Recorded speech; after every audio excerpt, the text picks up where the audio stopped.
Hey everyone, and welcome back to our YouTube channel. I will show you how to contact Weebly by phone to get support for your website. So let's get started. First of all, open the web browser on your mobile device and go to Weebly's official website, that is www.weebly.com. And once you are logged in, click on the account option which is located at the bottom right corner of the screen. From there, search for an option saying support and click on it. This will redirect you to the Weebly's support center.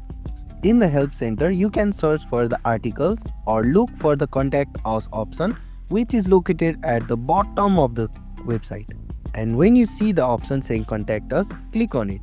From there, you will have to type the issue that you are facing with the Weebly. And once you have written your issue, click on the option saying continue.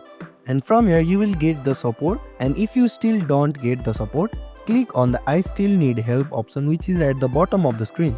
From there you will be redirected to this page where you can click on the option saying email us to directly send the email to Weebly.